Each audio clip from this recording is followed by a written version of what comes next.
Hello बच्चों। तो आज अपन 12th आरबीएससी का जो पेपर है अभी 20 तारीख को फिजिक्स का, उसमें जो chapter numerical point of view से इम्पोर्टेंट है उनके बारे में अपन आज बात करेंगे। बच्चों को ये समस्याएं हैं कि सर न्यूमेरिकल में समस्या आ रही है, हमने थ्योरी पूरी याद कर ली, तो अब उस समस्या के निवारण के लिए ये लेक्चर आज अपन 1 से लेके 4 चैप्टर के न्यूमेरिकल्स की बात करेंगे। 2 या 3 पार्ट में अपन इनको तोड़ के पढ़ेंगे। तो आई होप आपको ये लेक्चर पसंद आएगा। अगर बिल्कुल समझ में आए तो ज़्यादा से ज़्यादा लाइक और सब्सक्राइब और शेयर करना, ठीक है। तो अपन पहला जो पार्ट है आपका इलेक्ट्रोस्टैटिक्स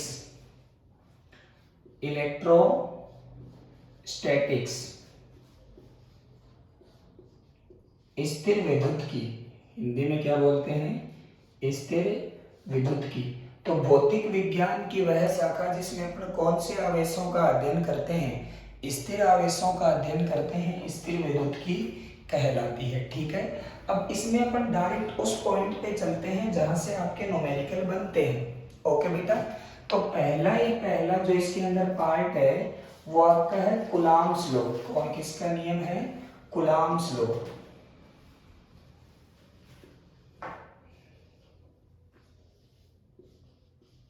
अब अपन कूलम्ब्स लॉ की बात करेंगे।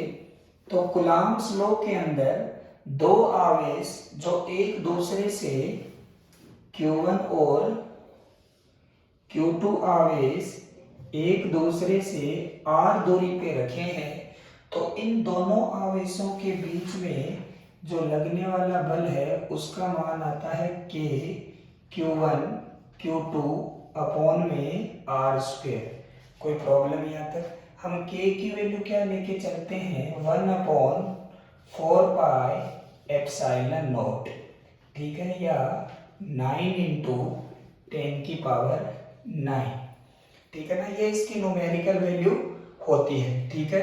अब यहां से ध्यान से सुनना, K की वैल्यू क्या लिखेंगे, 1/4πε0, इसका मात्रक क्या आएगा, कूलम्ब स्क्वायर, ठीक है। इसका मात्रक आप यहां से निकाल सकते हैं, मल्टीप्लाई कर दीजिए, तो यहां से क्या आएगा, न्यूटन मीटर स्क्वायर और पर कूलम्ब स्क्वायर। ओके, तो K Q1 Q2 upon R² के ऊपर न्यूमेरिकल्स आते हैं, ठीक है। यहाँ से आपको कभी कभी K की वैल्यू पूछता है, कभी कभी इसकी यूनिट पूछ लेता है। यहाँ पे ε0 जो है उसको बोलते हैं निर्वात की विद्युतशीलता। क्या बोलते हैं? निर्वात की विद्युतशीलता, ठीक है। इसकी वैल्यू होती है 8.85 × 10⁻12। कोई प्रॉब्लम यहाँ तक? इसकी वैल्यू तो आपको पता ही होगी, अपन केवल न्यूमेरिकल पे बात कर रहे हैं, ठीक है। अब हम अगर मीडियम में लगने वाले बल की बात करेंगे तो माध्यम में लगने वाले बल तथा निर्वात में लगने वाले बल में संबंध होता है F मीडियम बराबर F/εr। क्या संबंध होता है? F मीडियम बराबर F/εr। एप्सिलॉन आर को अपन बोलते हैं सापेक्षिक विद्युतशीलता, रिलेटिव परमिटिविटी। ओके बेटा, इसको क्या बोलते हैं? सापेक्षिक विद्युतशीलता। चालकों के लिए इसका मान होता है, वो होता है अनंत। कितना होता है? अनंत। तो अगर इस प्रकार का कोई भी आपके सामने क्वेश्चन आए कि दो आवेशों के बीच में आपने क्या कर दिया, एक चालक पदार्थ रख दिया, तो जैसे ही आप दो आवेशों के बीच में कोई भी चालक पदार्थ रखोगे तो उसका चालक के लिए एप्सिलॉन आर का मान होता है अनंत। तो उन दोनों आवेशों के बीच में लगने वाला बल कितना हो जाएगा? 0। ओके बेटा, तो ये आपको ध्यान रखना है, ठीक है। अब इसी के ऊपर दो टाइप से क्वेश्चन फॉर्म करता है, ठीक है।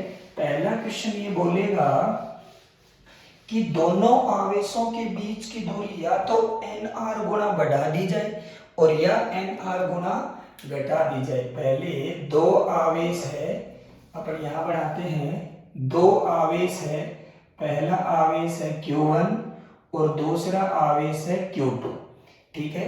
इन दोनों के बीच की दूरी है r। या तो वो आपसे कहेगा कि दोनों आवेशों के बीच की दूरी आपने बढ़ा दी, ठीक है ना, मान लो n गुना बढ़ा दी, कभी कहेगा 3 गुना बढ़ा दी, कभी कहेगा 4 गुना बढ़ा दी, कभी कहेगा 5 गुना बढ़ा दी। तो अगर आप दूरी को कितने टाइम्स कर देते हो, nr टाइम्स, ठीक है, मान लो पहले इन दोनों आवेशों के बीच में जो लगने वाला बल था उस बल का मान आपने मान लिया F, कितना मान लिया F। पहले आप इस बल का मान निकाल लोगे कि Q1 Q2 upon R square से, या तो दूरी बढ़ाएगा और या दूरी क्या करेगा, घटा देगा। घटाएगा कैसे, जैसे ऐसे बोलेगा पहले से आधी कर दी, पहले से 1/3 कर दी, इस प्रकार बोलेगा। तो जब दूरी बढ़ाता है तो आपके बल का जो नया मान आएगा F न्यू, वो आएगा जब दूरी बढ़ती है तो बल का मान घटता है, तो कितना हो जाता है F अपॉन n स्क्वायर, कितना हो जाता है F upon n square. n का मान जैसे आपको बोला 2 गुना कर दिया तो उत्तर कितना आएगा F बटे 4, 3 गुना कर दिया तो उत्तर कितना आ जाएगा F बटे 9। और इसी प्रकार जब दूरी घटा देता है तो बल का मान आ जाएगा n स्क्वायर इंटू में F। अब हमारे बल का मान क्या हो जाता है, बढ़ जाता है। समझ में आ गया बेटा। अगर आपके पास में दो आवेशों के बीच में लगने वाला बल F है और उनके बीच की दूरी R है, अगर बल का मान आपका बढ़ा दिया जाता है, सॉरी दूरी का मान बढ़ा दिया जाता है और पहले से n गुणा कर दी, तो बल का मान हो जाता है F अपॉन n स्क्वायर। और अगर दूरी का मान घटा देता है तो बल का मान हो जाता है n square into F। Okay बेटा, ये आपका कूलाम के नियम का इसके ऊपर दूसरे टाइप का क्वेश्चन बनता है जो आपसे पूछा जा सकता है, ठीक है। इसी प्रकार से तीसरे टाइप का जो आपका कूलाम के नियम के ऊपर जो क्वेश्चन बनेगा, ठीक है, वो आपसे बोलेगा कि ये आपका आवेश है Q1 और ये आपका आवेश है Q2, ठीक है, ये आपका आवेश कितना है Q1 और ये आपका आवेश है Q2, ठीक है। इनके बीच में एक तीसरा आवेश कहाँ रखें कि उस पे लगने वाला कुल बल क्या हो जाए, 0। तो मान लो आपने उस आवेश को यहाँ रख दिया और इसका मान आपने कितना मान लिया, कैपिटल Q। अब ये भी धनात्मक है, ये भी धनात्मक है। पहला केस है कि ये दोनों आवेश समान प्रकृति के हैं तथा उनके बीच में आपने कोई भी आवेश क्यों रख दिया, Q1 और Q2 की प्रकृति कैसी है, समान। ओके, तो ये Q1 अगर मान लो ये Q1 धनात्मक है और आपने धनात्मक ही रखा तो इस पर कहाँ बल लगाएगा, इधर F1, और ये इस पे कहाँ बल लगाएगा, किधर, इधर F2। और यहां से कुल दूरी इनके बीच की कितनी है, R मान लीजिए, कितनी है R, और ये दूरी मान लीजिए आप X, तो ये दूरी कितनी हो जाएगी R माइनस X। तो अगर इस बल पे कुल, इस आवेश पे कुल बल शून्य है, कुल नेट फोर्स 0 है, तो इसके द्वारा लगाया गया बल कितना होगा, F1 equals to KQQ upon में x स्क्वायर, और F2 कितना होगा,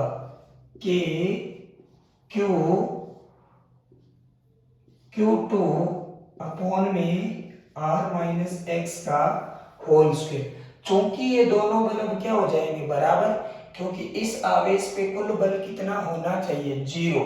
तो जैसे ही आप इन दोनों बलों को बराबर करोगे तो यहां से आपका किसका मान आ जाएगा, x का। तीसरे टाइप का क्वेश्चन इस प्रकार का आता है कि आपको इनके बीच में लगने वाले दो आवेश हैं समान प्रकृति के, ठीक है, और दोनों आवेशों के बीच में आपने एक तीसरा आवेश क्यों रखा, तो उस पर लगने वाला कुल बल 0 हो। तो आपको ऐसे क्वेश्चन किस टाइप से करने हैं, बीच में आवेश आपको क्यों रख देना है, ठीक है। Q1 कितना बल लगाएगा, Q2 कितना बल लगाएगा, इस तरीके से, ठीक है। Q1 क्या, अगर दोनों की समान प्रकृति है तो ये इसको प्रतिकर्षित करेगा, ये इसको प्रतिकर्षित करेगा, नेट फोर्स क्या हो जाएगा, 0। इसका मतलब दोनों बल क्या है आपके, बराबर। ओके बेटा, इस टाइप का एक क्वेश्चन आता है जो आपको ध्यान में रखना है। इस टाइप से भी आपके क्वेश्चन आते हैं। एक आपके एनसीईआरटी में एक क्वेश्चन दिया हुआ है, अगर आपको ऐसा क्वेश्चन भी मिलेगा, ऐसा क्वेश्चन आ सकता है आपके पेपर में कि दो आवेश हैं, यहाँ पे एक आवेश क्यों रखा हुआ है और यहाँ पे एक आवेश क्यों रखा हुआ है, और इनके बिल्कुल मिड में एक तीसरा आवेश कैपिटल क्यों रखा है। तो आपसे उसने ये पूछा है कि इस कैपिटल क्यू की वैल्यू बताओ जिसके लिए ये जो आपका निकाय है, ये जो सिस्टम है, ये किस में रहे, साम्य अवस्था में रहे, इक्विलिब्रियम में रहे।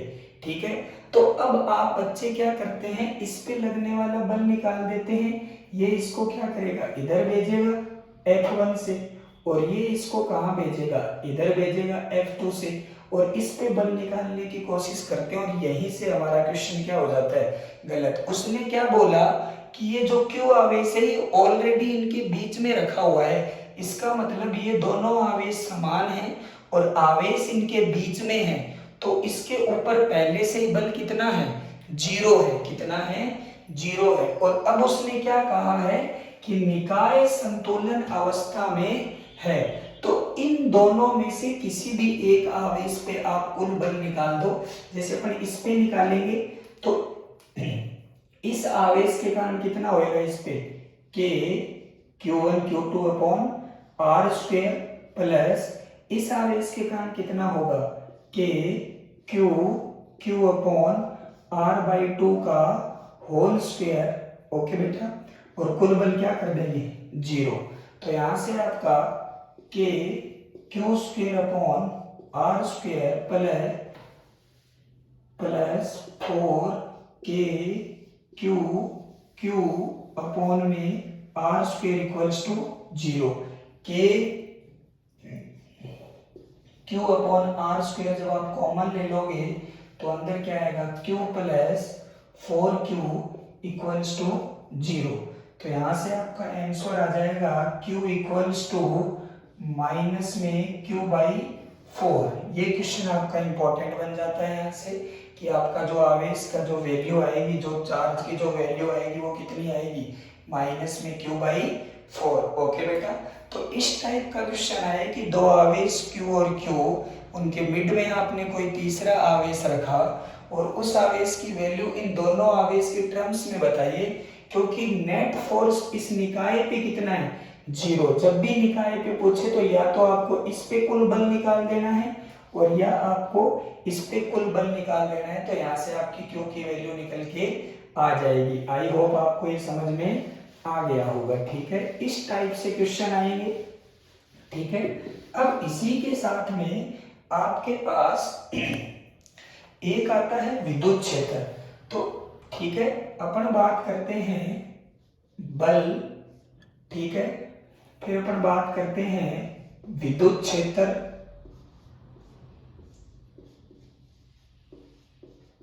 और एक अपन बात करते हैं विद्युत विभव।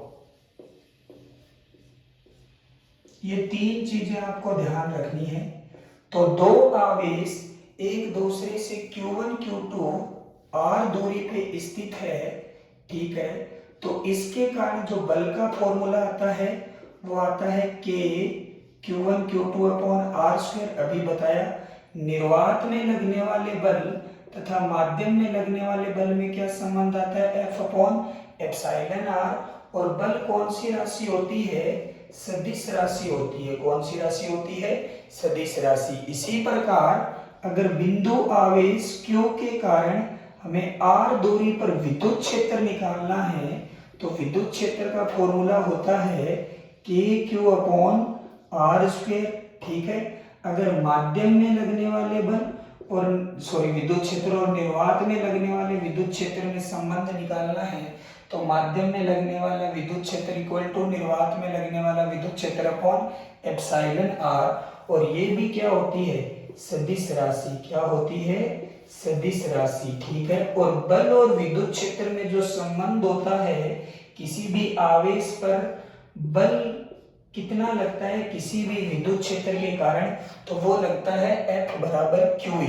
अगर कोई भी आवेश Q E विद्युत क्षेत्र में रखा है, अगर कोई भी charge Q E electric field में रखा है, तो उस चार्ज पे जो फोर्स है वो कितना लगेगा, QE लगेगा बेटा। कितना लगेगा, QE लगेगा।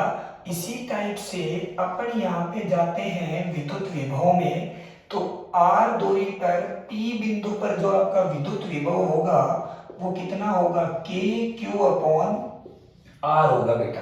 कितना होगा, KQ, सॉरी इसको V से प्रदर्शित करते हैं। किससे प्रदर्शित करते हैं, V से।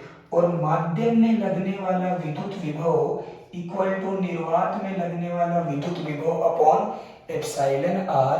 ठीक है, विद्युत विभव होता है वो अदिश राशि होती है। कैसी राशि होती है, अदिश राशि होती है ये। इसमें आवेश हमेशा चिन्ह के साथ रखने हैं। फॉर्मूले में आवेश, ये आपको ध्यान रखना है, आवेश हमेशा किसके साथ रखने हैं, चिन्ह के साथ रखने हैं। किसके साथ रखने हैं, चिन्ह के साथ रखने हैं। ये आपको ध्यान में रखना है बेटा। आवेश हमेशा किसके साथ रखने हैं, विद साइन आपको रखने हैं। ये अदिश राशि है। अगर अपने को विद्युत क्षेत्र और विद्युत विभव में संबंध निकालना पड़ जाए, अगर हमें विद्युत क्षेत्र और विद्युत विभव में संबंध निकालना पड़ जाए, तो V बराबर होता है ER। कितना होता है, V बराबर ER। कोई प्रॉब्लम, तो ये तो बल हो गया, ये विद्युत क्षेत्र हो गया और ये विद्युत विभव हो गया। विद्युत विभव एक अदिश राशि है, बल और विद्युत क्षेत्र सदिश राशि है। इनमें आवेश जो है वो हम परिमाण रखेंगे और विद्युत विभव में हम किसके साथ रखेंगे, चिन्ह के साथ रखेंगे। ओके बेटा, आई होप आपको ये पॉइंट समझ में आया होगा। इससे आगे बढ़ते हैं। अब अपन ये बात कर लिए, अब अपन विद्युत विभव और विद्युत क्षेत्र में बात करते हैं। ठीक है, तो अपने पास दो पॉइंट आए, कौन कौन से, एक हमारे पास आया इलेक्ट्रिक फील्ड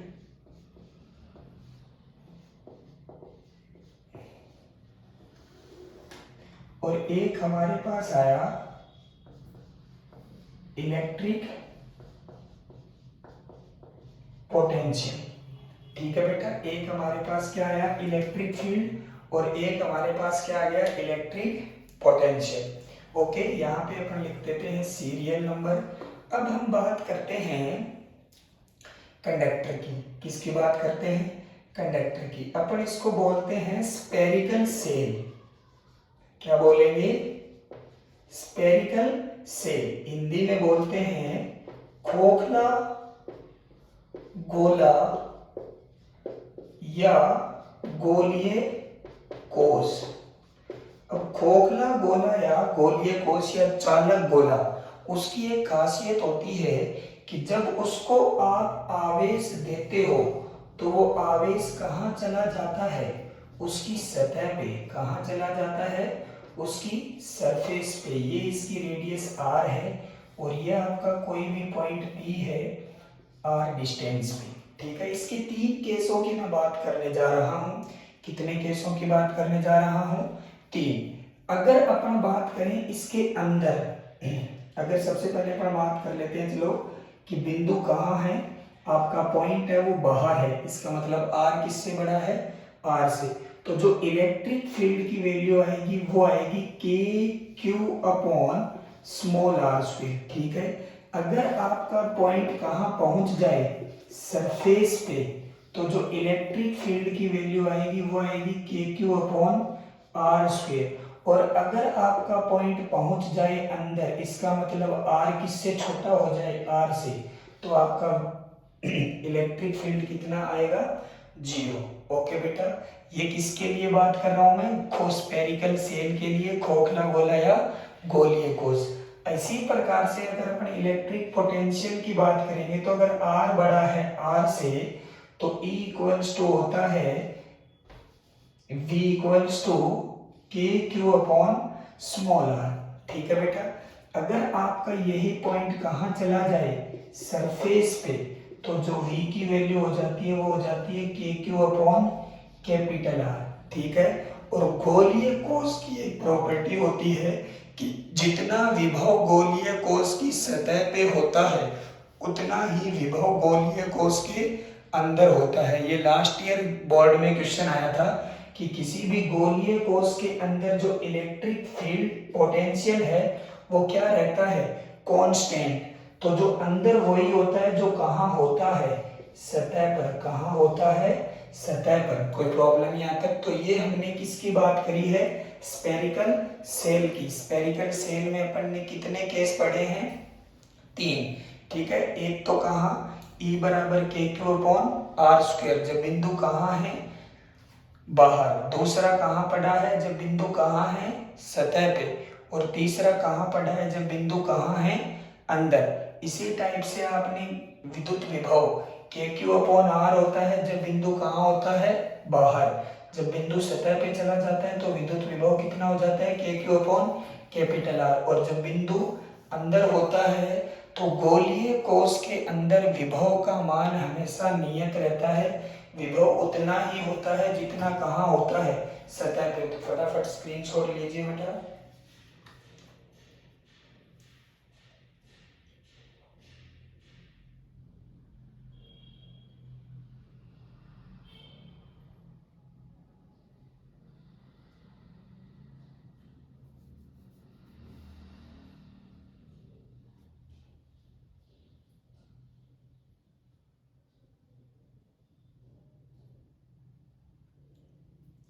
हाँ भाई, ओके। अब अपन बात करेंगे, ये तो कैसा था, सॉलिड स्फेरिकल सेल। अब अपन बात करेंगे, वही 3 चीजें अपन फिर से पढ़ेंगे, किसके लिए,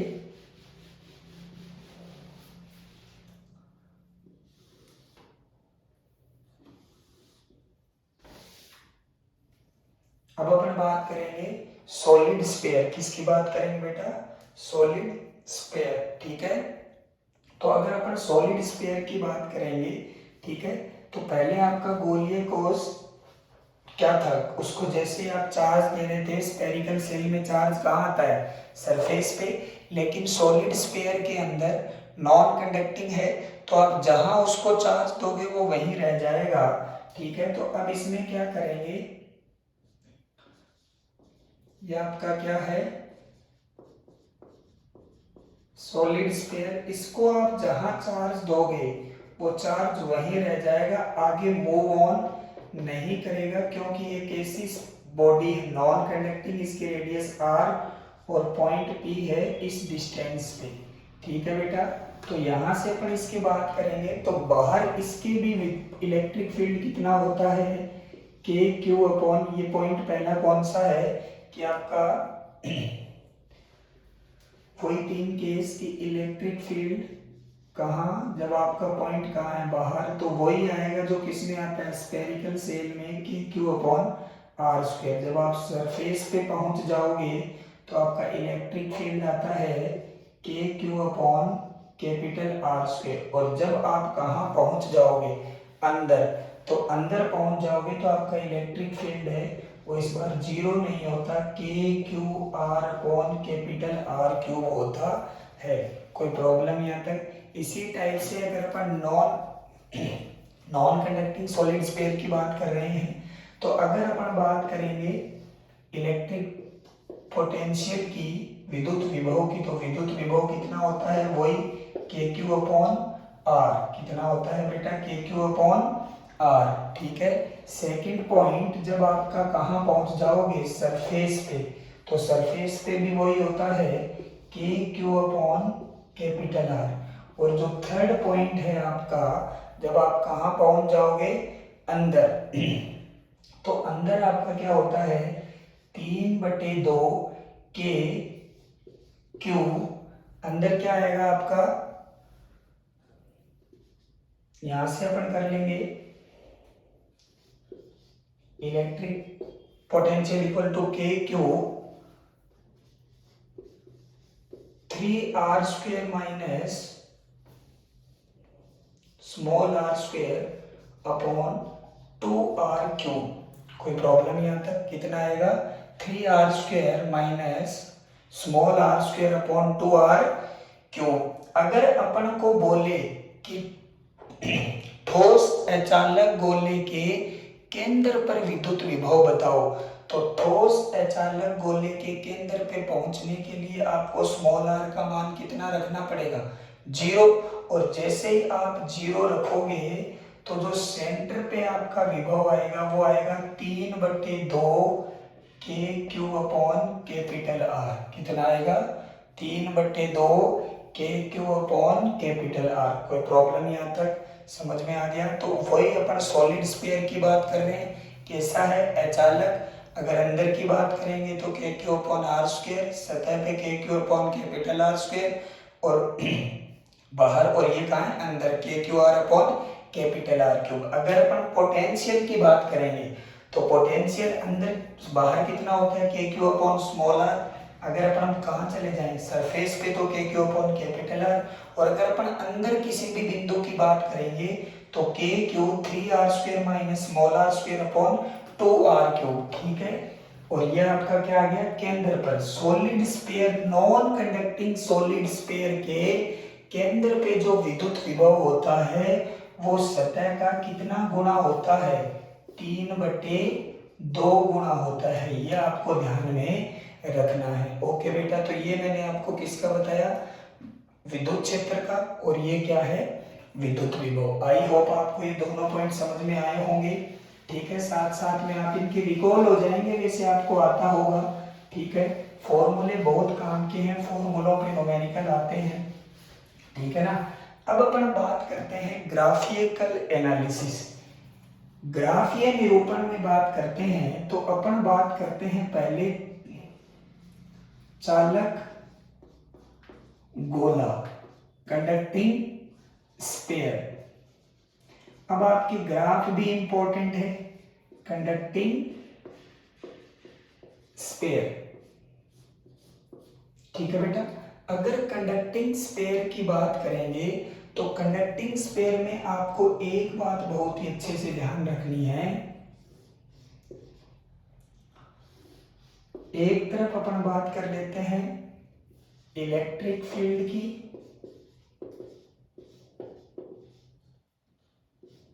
और एक तरफ अपन बात कर लेते हैं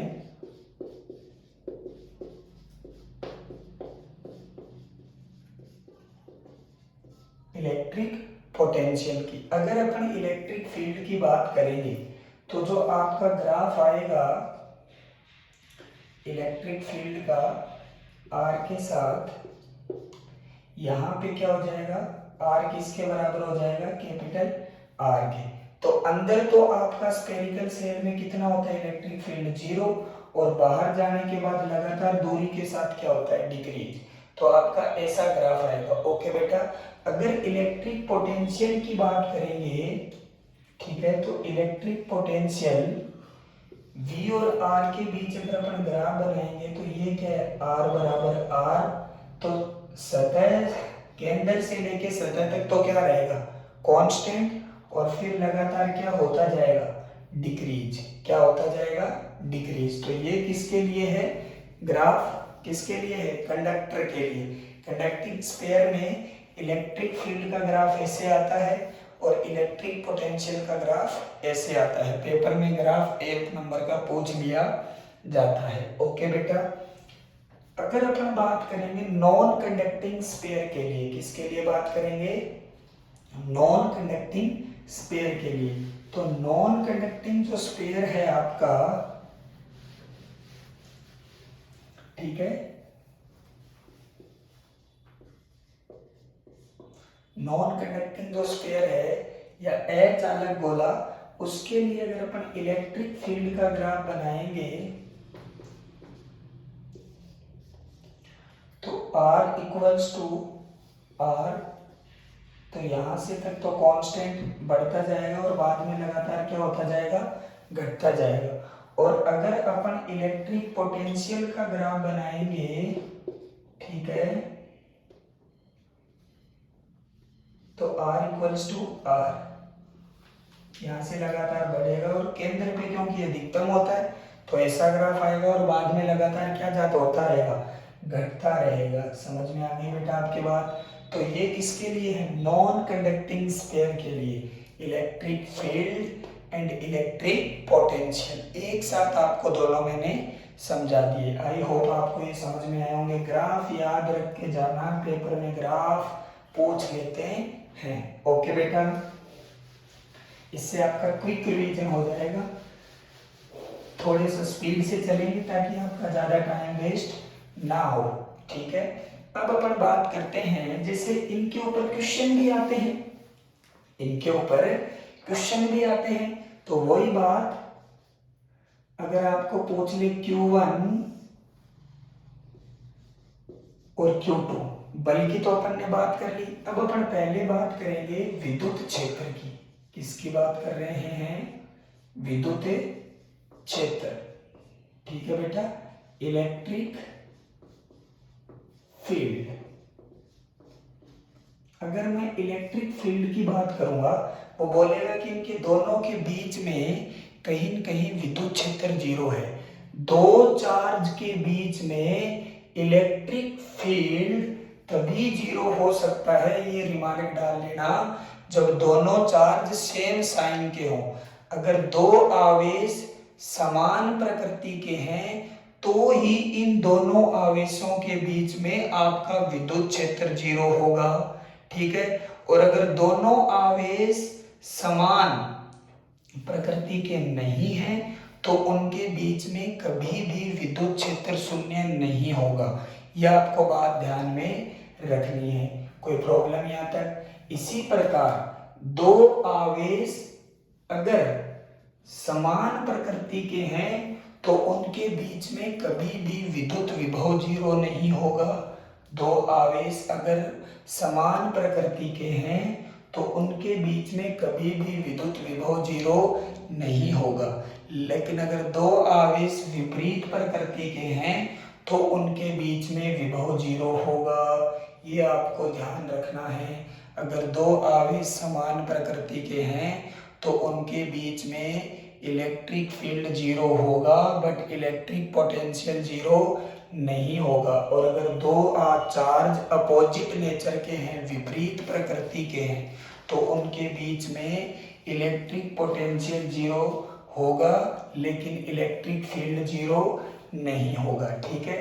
तो अगर बोल दे आपसे कि इससे x दूरी पे आपका electric potential electric field zero है, ठीक है, और इन दोनों के बीच की दूरी है r और ये डिस्टेंस होगी r माइनस एक्स। तो बहुत ही आसान है। इस पॉइंट पे मान लो ये पॉजिटिव है तो ये इसको इधर भेजेगा और ये इसको इधर भेजेगा। तो आप तो E1 बराबर क्या कर देना, E2, इसके कारण निकाल दो, कितना आएगा KQ अपॉन एक्स का स्क्वायर, और इसके कारण कितना आएगा KQ2 upon r minus x का होल स्क्वायर। ओके, और बस इतना ही करना है। लेकिन आपको ये देख लेना है कि दोनों चार्ज कैसे होने चाहिए, अपोजिट नेचर के होने चाहिए। कोई प्रॉब्लम यहाँ तक? और जो चार्ज बड़ा होगा उससे हमेशा दूरी भी ज्यादा होती है। तो ये आपको ध्यान रखना है। किसके अंदर? इलेक्ट्रिक फील्ड में। इलेक्ट्रिक फील्ड दो आवेशों के बीच में तभी जीरो हो सकता है जब उन दोनों आवेशों का जो नेचर है वो सेम होना चाहिए। कोई दिक्कत यहाँ तक? अब अपन अगर विभव की बात करेंगे तो विभव जब भी आपसे जीरो की पूछेगा, क्या पूछेगा? विभव जब भी आपसे जीरो की पूछेगा तो आपको क्या करना है, ठीक है। अब अपन बात कर रहे हैं इलेक्ट्रिक पोटेंशियल की। किसकी बात कर रहे हैं? इलेक्ट्रिक पोटेंशियल की। इलेक्ट्रिक पोटेंशियल जब भी आपसे पूछेगा तो इलेक्ट्रिक पोटेंशियल तभी जीरो हो सकता है जब Q1 और Q2 के जो नेचर है वो कैसे हों, अपोजिट। ये मान लो माइनस Q2 है और ये Q1 है। इससे x दूरी पे आपसे क्या पूछा है? Electric potential. तो यहाँ से कितनी हो जाएगी? r माइनस एक्स, और ये दूरी कितनी है? r। तो इलेक्ट्रिक पोटेंशियल दो आवेशों के बीच में तभी जीरो होगा जब उनका नेचर कैसा हो, अपोजिट। और इलेक्ट्रिक पोटेंशियल बाहर भी तभी जीरो हो सकता है जब उनका नेचर कैसा हो, अपोजिट। समझ में आ गया? ठीक है, तो अब देखो इलेक्ट्रिक पोटेंशियल जीरो होने के लिए आवेश हमेशा अपोजिट नेचर के होने बहुत जरूरी है। इलेक्ट्रिक पोटेंशियल अगर अपोजिट नेचर है तो बीच में भी जीरो हो सकता है और बाहर भी जीरो हो सकता है। ये दूसरा केस ध्यान में रखना है आपको, केवल बीच वाला निकाल के नहीं आना, साइड में भी आपको चेक कर लेना है। कैसे? जैसे इस पॉइंट पे पोटेंशियल लिख दो k q1 अपॉन x और यहाँ पे माइनस का आएगा तो k q2 upon x r minus x बराबर 0। ये तो हो गया आपकी कहाँ की, बीच की कंडीशन। अगर आप मान लेते कि इधर 0 है, ठीक है, इससे कितनी डिस्टेंस पे, y डिस्टेंस पे, तो अब कैसे लिखते, k q2 अपॉन y लेकिन माइनस के साथ, समझ में आ गया। प्लस में इससे कितनी दूरी हो गई, k q1 upon r plus y equal to 0। बाहर भी 0 हो सकता है अगर अपोजिट नेचर के हो सकता है इधर 0 हो, तो इससे डिस्टेंस कितनी ले लेते, z, तो अब लिख देते क्या, k q1 अपॉन z और प्लस में माइनस का आएगा क्योंकि k q2 upon r plus z equal to 0। तो तीन केस बनेंगे अगर अपोजिट नेचर के हैं, बीच में, दोनों के साइड में। आप मान लेना Q1 ये दूरी r है तो बीच में तो पहले नॉर्मल केस लगा देना है। अगर मान लो माइनस Q2 से y दूरी पे है तो k minus k Q2 upon y plus इससे कितनी दूरी हो जाएगी, r तो ये और y तो r प्लस y, और इससे अगर z दूरी पे है तो k q1 upon z minus k q2 upon r plus z। Okay बेटा, इस टाइप के क्वेश्चन आपके पेपर में आए हुए हैं। आप जब सॉल्व करोगे आपकी बुक तो आपको मिलेगा। तो विभव तभी 0 होता है जब चार्ज कैसे हो, अपोजिट नेचर के। ओके बेटा, यह आपका इलेक्ट्रिक पोटेंशियल। अब मैं बात करता हूं, ऐसे क्वेश्चन आएंगे तो आप नॉर्मल तरीके से सोल्व कर देना। अब मैं बात करता हूं एक ट्राइंगल की, ये भी बहुत फेमस क्वेश्चन हो रहा। ये एक इक्विलेटरल ट्राइंगल है, ए और ए। अगर मान लो चार्ज सेम है, क्या है, चार्ज सेम है Q1 Q1 Q, और आपको वो क्या पूछ सकता है, तीन चीजें पूछ सकता है। एक तो आपको बल पूछेगा, एक आपको विद्युत क्षेत्र पूछेगा और एक आपको क्या पूछेगा, विभव पूछेगा। क्या पूछेगा, विभव। तो विद्युत क्षेत्र निकालने के लिए इसके कारण विद्युत क्षेत्र कहाँ होगा, इधर कितना, k q upon a square, इसके कारण भी कितना होगा, इधर कितना, k q upon a square. इन दोनों के बीच में कोण कितना डिग्री का है, 60 डिग्री का। तो दो सदिशों के बीच में कैसे निकालते हैं, p square plus q square plus 2pq cos theta. जब आप सोल्व करोगे तो विद्युत क्षेत्र हमेशा इतना आएगा, √3 k q upon a square, ठीक है। बल आएगा √3 k q square upon a square, ठीक है। और जो विभव आएगा वो आपका आएगा कितना, 2 k q अपॉन a। याद रखना इसको। तो अगर आवेश आपके तीनों समान प्रकृति के हैं और तीनों का परिमाण भी समान है और आप समबाहु त्रिभुज है और आपसे किसी भी एक आवेश पे कुल विद्युत क्षेत्र पूछा है तो √3 k q upon a square. अगर बल पूछा है तो √3 k q square upon a square, और अगर विभव पूछा है तो 2 k q अपॉन a, क्योंकि इसके कारण कितना आएगा, k q अपॉन a और इसके कारण भी k q अपॉन a। तो इस बिंदु पे कुल विभव कितना हो जाएगा, 2 k q अपॉन a। बात समझ में आ गई? अरे बोलो रे, समझ आया कि नहीं आया? ठीक है, इस तरीके से कर लोगे, ठीक है। अब अगर निकालना कैसे, इसके कारण इतनी दूरी पे k q अपॉन r स्क्वायर, इसके कारण k q अपॉन r स्क्वायर, दोनों के बीच का कोण 60 डिग्री। तो कौन सा सूत्र लगाया है, सदिश योग वाला, √p square plus q square plus 2pq cos theta. जब आपको विद्युत क्षेत्र पूछेगा तो ये तीसरा आवेश आपको नहीं देगा। जब आपको विभव पूछेगा तो आपको तीसरा आवेश नहीं देगा। ये तीसरा आवेश कब देगा? जब आपसे बल पूछेगा। समझ में आ गया? क्योंकि आवेश ही आवेश पर बल लगाता है। अगर तीसरा आवेश आपको नहीं दे रहा और अगर विद्युत क्षेत्र पूछेगा तो आपका ये उत्तर आना चाहिए, और विद्युत विभव इलेक्ट्रिक पोटेंशियल पूछेगा तो आपका ये आंसर आना चाहिए। ओके बेटा, आई होप आपको ये समझ में आ गया। निकाला कैसे है आपको बता दिया। इसके कारण यहाँ पे इलेक्ट्रिक फील्ड KQ/A², इसके कारण यहाँ पे इलेक्ट्रिक फील्ड KQ/A²। ये पॉजिटिव है तो ये दूर भगाएगा, ये भी पॉजिटिव है दूर भगाएगा, दोनों के बीच का एंगल कितना डिग्री? 60 डिग्री। तो आपको कौन सा फॉर्मूला लगा देना है? √p² + q² + 2pq cos theta. p की जगह क्या लिख देंगे? KQ/A², q की जगह भी KQ/A² और थीटा की जगह कौन कितना डिग्री? 60 डिग्री। ओके बेटा, इस तरीके का क्वेश्चन आए तो आपको कर देना है। ठीक है, अगर कभी कभी आपसे ऐसा क्वेश्चन भी पूछ लेता है, एक वर्ग के 4 कोने दे रखे हैं और यहाँ पे आवेश सेम रख रखा है। मान लो केंद्र पर आपका इलेक्ट्रिक फील्ड भी 0 होगा और फोर्स भी 0 होगा। हमेशा ध्यान रखना है, अगर वर्ग के चारों कोनों पर Q आवेश या 2Q आवेश या समान मैग्नीट्यूड, समान परिमाण का आवेश रखा है, तो उस वर्ग के केंद्र के ऊपर आपका जो विद्युत क्षेत्र और इलेक्ट्रिक फोर्स दोनों क्या होंगे? 0। अगर इसकी भुजा ए दे रखी है, ठीक है, तो याद रखना है अगर ये चारों भुजाएं ए दे रखी है तो ये जो भुजा होती है ये a/√2 होती है। कितनी होती है? a/√2। ठीक है, और अगर ये आपका जो ये तो ये जो दूरी होती है ये होती है a/√3। बहुत काम आती है, याद रखना। ये दूरी a/√2 और ये a/√3।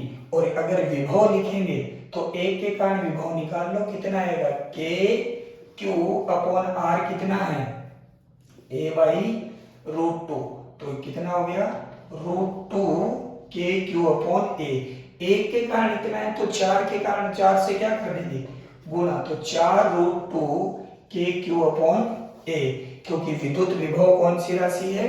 अदिश राशि। ये हमेशा बीजगणितीय योग अलजेब्रिक सम से जोड़ी जाती है। ओके बेटा, इस तरीके से आपको कर देना है। इसके बाद में अपन बात करेंगे, फटाफट उतार लीजिए, ये दूरी हमेशा a/√2 या ऐसा याद रखो भुजा अपॉन में √2, और ये हमेशा ऐसे याद रखो भुजा अपॉन में √3, क्योंकि ये दूरी बहुत काम आएगी पेपर में आपको जब ऐसे क्वेश्चन आते हैं तो। ओके बेटा, कर लोगे। अब अपन आगे बढ़ते हैं विद्युत द्विध्रुव। ठीक है, तो विद्युत द्विध्रुव में कितने परिमाण के आवेश होते हैं? समान परिमाण के। और प्रकृति कैसी होती है? विपरीत और बहुत ही अल्प दूरी पे रखे होते हैं। तो P का मान कितना आ जाता है? Q × 2A। ठीक है, ये हो गया विद्युत द्विध्रुव। ठीक है, आघूर्ण और बल आघूर्ण कितना होता है? τ = PE sin थीटा।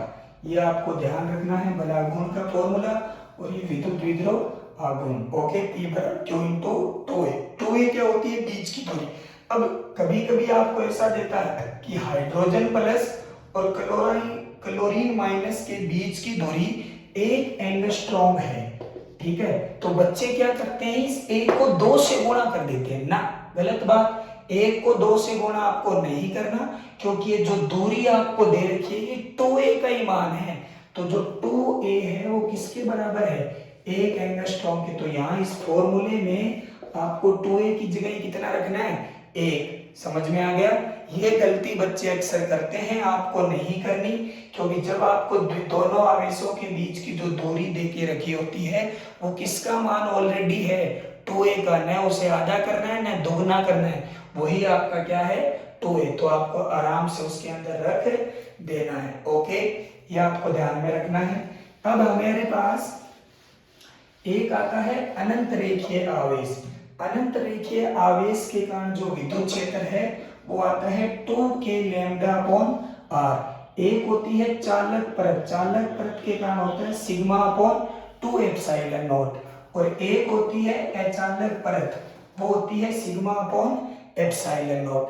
इसके लिए जो आपका ग्राफ आता है ई और आर के बीच में, वो आता है इस तरीके से। इसके लिए जो ग्राफ आता है वो आता है इस तरीके से, और इसके लिए जो ग्राफ आता है वो भी आता है इस तरीके से। बात समझ में आई गई होगी, ठीक है। ये किसका है? अनंत रेखीय आवेश। ये क्या है? चालक परत। ये क्या है? अचालक परत। चालक परत और अचालक परत के कारण जो आपका विद्युत क्षेत्र है वो कभी भी दूरी पे निर्भर नहीं करता। वेरी वेरी इंपॉर्टेंट बात, क्वेश्चन आ जाता है पेपर में कि एक चालक परत के सामने 2 सेंटीमीटर की दूरी पर विद्युत क्षेत्र बताइए, ठीक है, और उस बिंदु को अब 4 सेंटीमीटर की दूरी पे कर दिया तो आपका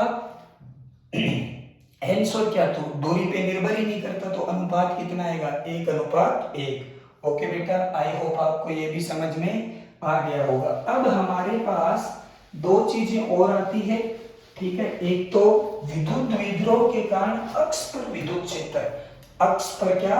विद्युत क्षेत्र। E बराबर Kp अपॉन अक्ष पे 2Kp अपॉन R क्यूब, ठीक है, और निरक्ष पे होता है Kp अपॉन R क्यूब। अक्ष को ही अनुदैर्ध्य बोलते हैं, याद रखना, और निरक्ष को अनुप्रस्थ बोलते हैं। अक्ष को एक्सियल पॉइंट को ही लॉन्गिट्यूडिनल बोलते हैं और इक्वेटोरियल पॉइंट को ट्रांसवर्स बोलते हैं। अक्ष को ही अनुदैर्ध्य कहते हैं, निरक्ष को अनुप्रस्थ कहते हैं। याद रख लोगे क्या? अक्ष को क्या कहते हैं? अनुदैर्ध्य। निरक्ष को क्या कहते हैं? अनुप्रस्थ। ये किसके कारण है? विद्युत द्विध्रुव के कारण। ये -q, ये +q, बीच की दूरी 2a, तो अक्ष पे इतना आएगा, निरक्ष पे इतना आएगा। और अगर आपसे विभव पूछ ले विद्युत द्विध्रुव के कारण, तो ये होता है Kp cos theta upon r square. याद रखना है कितना होता है? Kp cos theta upon r square. अगर विभव पूछेगा तो Kp cos theta upon r square. अगर विद्युत क्षेत्र पूछे अक्ष पे तो 2Kp अपॉन r क्यूब, और इक्वेटोरियल पोजीशन पे Kp upon r cube. I hope आपको ये समझ में आ गया होगा, ठीक है बेटा।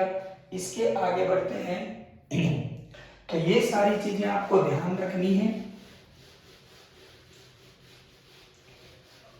एक आपके जो फॉर्मूले हैं, ठीक है, जैसे आपने बात अपन करते हैं विद्युत क्षेत्र की, चालक गोला जैसे KQ upon small r square. कभी कभी आपको डेंसिटी की टर्म में पूछ लेता है, तो डेंसिटी की टर्म में बहुत ही आसान है, Q equals to rho into जो आपका है वॉल्यूम में फैला होगा, तो वॉल्यूम में जब चार्ज फैलता है तो रो इक्वल्स टू होता है Q upon 4π3 pi r cube. तो यहाँ से Q की वैल्यू निकाल के इसके अंदर रख देना, आपके आंसर आ जाएंगे। इस तरीके से आपको करना है, ठीक है। अगर डेंसिटी के टर्म्स में विद्युत क्षेत्र पूछ सकता है, याद रखना, तो आपको यहाँ से Q की वैल्यू निकाल के इसके अंदर रख देनी है। क्योंकि मैंने आपको 3 प्रकार की डेंसिटी पढ़ाई है, लीनियर चार्ज, रेखीय आवेश घनत्व, ठीक है, सरफेस चार्ज डेंसिटी, पृष्ठ आवेश घनत्व, और वॉल्यूम चार्ज डेंसिटी, आयतन आवेश घनत्व, ठीक है। ये चीजें तीनों भी आपको ध्यान रखनी है, ठीक है। तो यहाँ से जो लैम्डा का वैल्यू है वो तो आती है Q अपॉन L, सिग्मा की वैल्यू आती है Q अपॉन A, और वॉल्यूम के अंदर जब आती है तो वैल्यू आती है Q अपॉन V। तो आप यहाँ से जो फॉर्मूले, तीनों फॉर्मूले हैं उनके अंदर आप Q की वैल्यू रखते जाइए। अगर एरिया वाला है तो सिग्मा इंटू 4πr स्क्वायर, और अगर आपका क्या है डेंसिटी वाला है तो rho into 4π3 r cube. Okay बेटा, आई होप आपको ये समझ में आ गया होगा। तो ये आपके 3 चैप्टर करवा दिए मैंने, ठीक है। आई होप शायद पहला ही चैप्टर हुआ है एनसीईआरटी का, तो ठीक है, या 1 या 2 हो गए होंगे विभव वाला भी। इस विभव वाले के अंदर अब आपके पास में 2 चीजें और है, एक श्रेणी क्रम और एक समांतर क्रम। तो वो मैंने आपको कैपेसिटर पहले ही पढ़ा रखा है, ठीक है। आगे ऐसे ही आपको लेक्चर और आते रहेंगे। अगर आपको पसंद आए तो अगर अपन आगे और लेक्चर बनाएंगे। ओके बेटा, थैंक यू।